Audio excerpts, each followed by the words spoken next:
27 मृत्युमुखी पर्यटक झालेले आहेत, त्यापैकी 6 महाराष्ट्रातले पर्यटक आहेत। अंत्यसंस्कार त्यांच्यावरती काल झाले, काहींचे अंत्यसंस्कार आज होतात आहेत। खरं तर या सगळ्या हल्ल्याच्या संदर्भात आता भारताने एक महत्त्वाचं पाऊल उचललंय। कूटनीती करत पाकिस्तानवरती अनेक निर्बंध लादलेले आहेत। काल पंतप्रधानांची या सगळ्या संदर्भात बैठक सुद्धा झाली। पाणी रोखले सगळ्यात महत्त्वाचं म्हणजे जो सिंधू नाही, मुळामध्ये आपण हे पहलगावचं पाहिलं, त्याच्या आधी पुलगाम पाहिला, त्याच्यात सैनिक मारले गेले। पुलगाम नंतरही आपण काही शिकलो नाही। हे पहलगामचं झालं। आता जे केलं जातंय हे पाणी रोखणं, हे त्यांना अद्दल घडवण्यासारखं आहे। ह्यांना जन्माची अद्दल घडली पाहिजे। कारण जी लोक आनंदाने काश्मीरला फिरायला गेले होते त्यांना कलमा म्हणता येत नाही या उद्देशाने मारलं गेलं। महिलांना सोडलं गेलं, पण पुरुषांना मारलं गेलं। आपल्या वडिलांचं डोळ्यात देखत मृत्यू काही तरुण मुलांनी पाहिलं, त्यांच्या मनावर केवढा खोल परिणाम झाला असेल हे आपल्याला दिसतंय। आणि महाराष्ट्राचे हे सहाय आज दिलीप देसलेंचा आज सकाळी त्यांचा अंत्यसंस्कार होत आहे। तर बाकीचे जगदाळे, गणबोटे, लेले, जोशी हे सगळे डोंबिवलीत ऑलरेडी पोचले। काल मी साम टीव्ही लावल्यानंतर लगेच असं एक ऐकायला आलं की एक मंत्री महोदय ज्यांना संकटमोचक म्हटलं जातं, ते मंत्री महोदय ऑलरेडी याला गेलेले आहे पहलगाम मध्ये। दुसरे उपमुख्यमंत्री त्यांच्या मागोमाग गेले। उलट साम टीव्हीवर आणि बाकी टीव्हीवर हाच प्रश्न विचारला जात होता, हे कशासाठी गेले? कारण तिथे गेल्यानंतर तो जो सगळा पोलिसांचा लवाजमा यांच्या मागे राहणार। आज तिथे नागरिक, उलट माझं म्हणणं होतं तुम्ही इथे थांबून गेलेल्या लोकांना सांत्वन करणं आणि रिकामी विमानं तिथे पाठवणं आणि तिथे जे कोणी आहेत महाराष्ट्राचे त्यांना सगळ्यांना परत आणणं, महाराष्ट्राच्या बाहेरचे असतील त्यांनाही आणणं आणि एकदाच या मिशन मधनं त्यांना जी भीतीचं वातावरण झालंय त्या सुरक्षित वातावरणामध्ये आणणं गरजेचं आहे। पण मला वाटतं या युतीमध्ये एकत्र मेळ दिसत नाही। कारण मुख्यमंत्री स्वतः गेलेल्या कुटुंबाच्या नातेवाईकांबरोबर ते डोंबिवलीत होते। 3-3.5 तास मुख्यमंत्री डोंबिवलीत होते। याचा अर्थ संवेदनशीलता कुठे असावी ही जर आमदारांना, मंत्र्यांना कळत नसेल तर मला वाटतं आता मुख्यमंत्र्यांवर ती पण एक शाळा घेण्याची वेळ आलेली आहे। ती पण मुख्यमंत्र्यांना दाखवावं लागेल की समय सूचकता आणि लोकांचा जीव वाचवण्यासाठी आपण कुठे राहून आणि कुठून कसे आणावे आपण मुख्यमंत्र्यांना शाळा घ्याव्या लागतील। त्याचप्रमाणे याच्यावरती मी माजी सैनिकांचं जे अगदी लेफ्टनंट कर्नल मोठे पोस्टवर येऊन गेले त्यांचं म्हणणं असं होतं आणि ते खूप आक्रोशाने बोलत होते, मला वाटतं आक्रोशाने, की 120 पद ह्याच्यामध्ये भरायचे। गृहमंत्री करतात काय, पंतप्रधान करतात काय? 120 पद अशीच ठेवून तुम्ही अग्निवीर आणलं। अग्निवीरला पण लोकांचा विरोध होता, कारण अग्निवीर जो रिटायर्ड होणार 3 वर्षांनी त्याला 3 वर्षामध्ये देशाबद्दलचं प्रेम वाटेलच असं वाटत नाही। कारण काल जी घटना घडली तिथे कुठेही शासकीय पोलीस हे तिथे नव्हते। सैरभैर जनता झाली होती, त्यांना कळत नव्हतं हे काय विचारतायत आणि हे काय करतायत। त्यांच्या डोळ्यात देखत जी कर्नल जे त्यांचं नाव नरवाले 7 दिवस झाले होते लग्नाला, हातावरची मेहंदी पण तिच्या पुसली गेली नव्हती। तिच्या डोळ्यात देखत तिच्या नवऱ्याला मारलं गेलं। किती विदारक दृश्य आहे हे. आता आपण वराती मागून सगळे घोडे नाचू आणि ते नाचवलेच पाहिजे. आता तर कडकच. तुम्ही पाणी तोडलं बरं केलं, तुम्ही कराल तोडला बरं केलं, आलेल्यांना पेटाळून लावताय बरं केलं, परत इकडे येऊ नका सांगताय तेही बरं केलं. आणि हे जरा अधिक सक्षम राहून आधीपासूनच केलं असतं तर फिरायला गेलेल्या लोकांच्या घरी अशी त्यांच्या बॉड्या आल्या नसत्या. आज त्यांच्या मानसिकतेचा आपण विचार करायला हवा. काय त्यांच्यावर आघात झाला असेल. पण ते या सगळ्या या एकनाथ शिंदे गेलेले आहेत काल, परंतु क्रेडिट वॉर सुरू आहे का सगळ्याच्यात? हेच लोक म्हणतायत. सामनी संपूर्ण म्हणजे लक्ष ठेवण्यात येणार होतं, परंतु सातत्यानं काही लोकप्रतिनिधी मात्र आपल्या विभागाचा दौरा करतायत. त्या ठिकाणी नाल्यांमध्ये कचरा जो आहे तो मोठ्या प्रमाणात साचलेलाच पाहायला मिळतो. आतापर्यंत अनेक टेक्नॉलॉजी आणल्या गेल्या, पण त्या काही टेक्नॉलॉजींचा 50% फायदा झाला, 50% फायदा झाला नाही.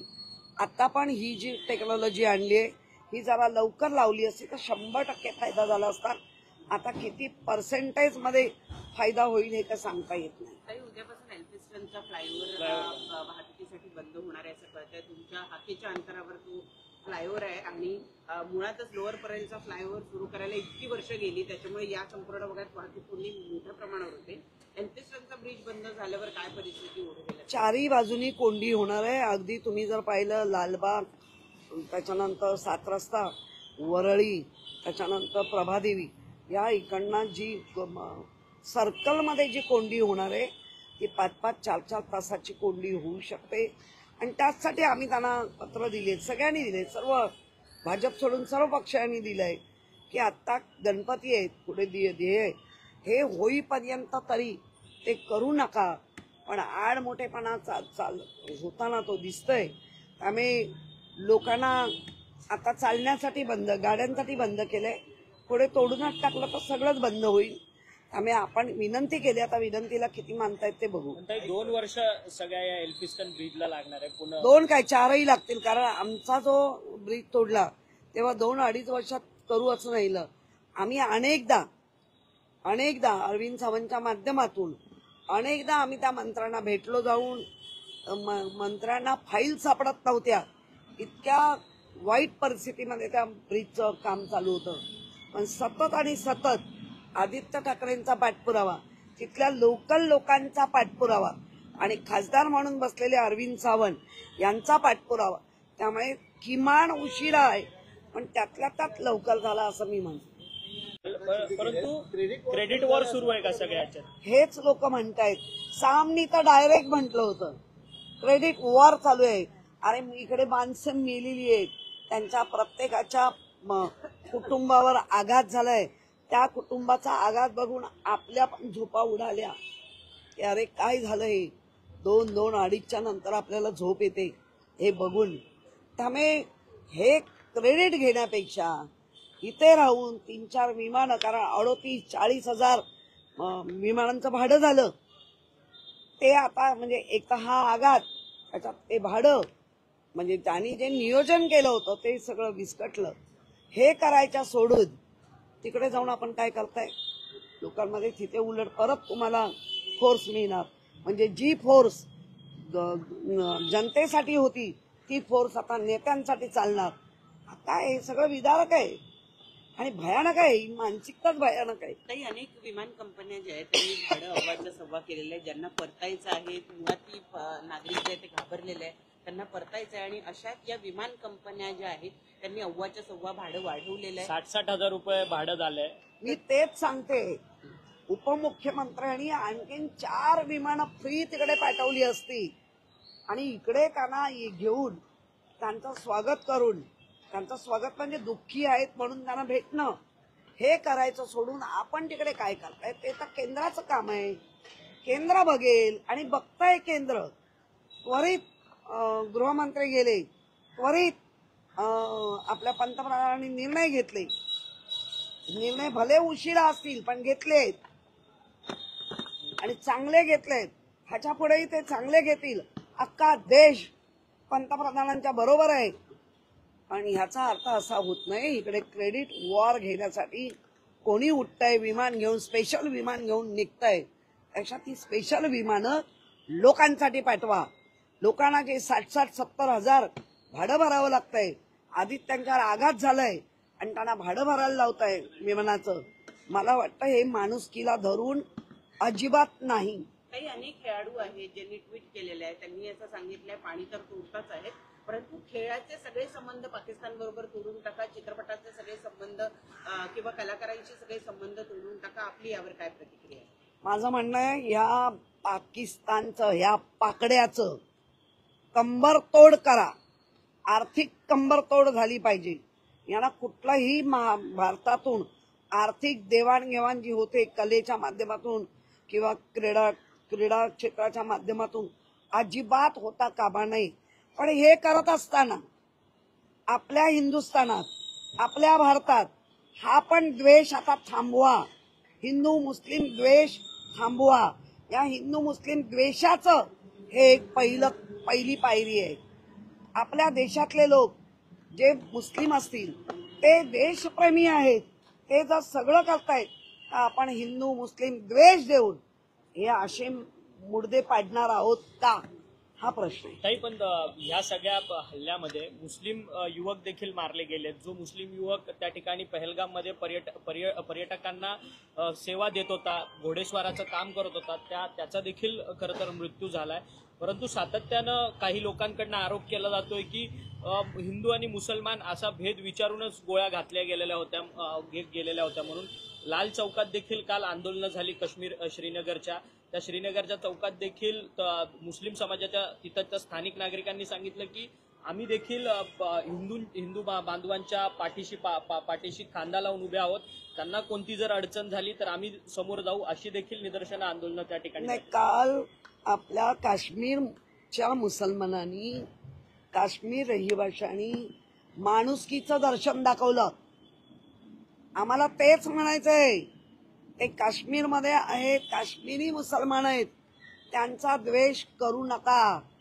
जे आपल्या संपूर्ण देशात, मग आमच्या महाराष्ट्रात असतील, बांगलादेशमध्ये असतील, कुठे जिथे आहेत तिथे हिंदू मुस्लिम हा द्वेष करू नका. या अतिरेक्यांना त्याचा फायदा मिळतो.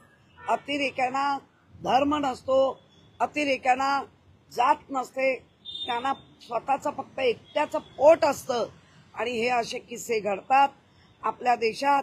या गेल्या 10 वर्षात हिंदू मुस्लिम हे खूप करण्यात येत आहे आणि त्याचे परिणाम आता हळूहळू असे आपल्याला भोगायला मिळत आहे. पालिका आयुक्त म्हणतात की 31 मे पर्यंत नाले सफाई पूर्ण होईल. नाले सफाई मुळात अद्याप पूर्ण झालेली नाही. भरपूर शिल्ट बाकी आहे. कारण एप्रिल मार्च पासून जर आपण तो शिल्ट उचललं तर शिल्ट काढल्यानंतर तो जो गाळ काढण्याचा जो प्रकार आहे तो आपल्याला बरोबर ऐन पावसात आपल्याला मिळतो. पण पाऊस आता तोंडावर आलेला आहे. त्यामुळे महानगरपालिकेचे आयुक्त किती प्रयत्न केले तरी त्या असलेल्या कॉन्ट्रॅक्टरांना या गोष्टीची इतकी सवय नाही. एप्रिल मार्च फेब्रुवारीच्या एंड आणि मार्च पासून जेव्हा काढतात शिल्ट पुरा निघाल्यानंतर डेब्रे हे असतं फ्लोटिंग, ते काढल्यानंतरच शिल्ट काढलं जातं आणि ते काढायला वेळ झाला. पण ताई, खरं तर AI टेक्नॉलॉजीचा वापर करून या सगळ्या जो नाले सफाई आहे त्या यंत्रणेवरती संपूर्ण म्हणजे लक्ष ठेवण्यात येणार होतं. परंतु सातत्यानं काही लोक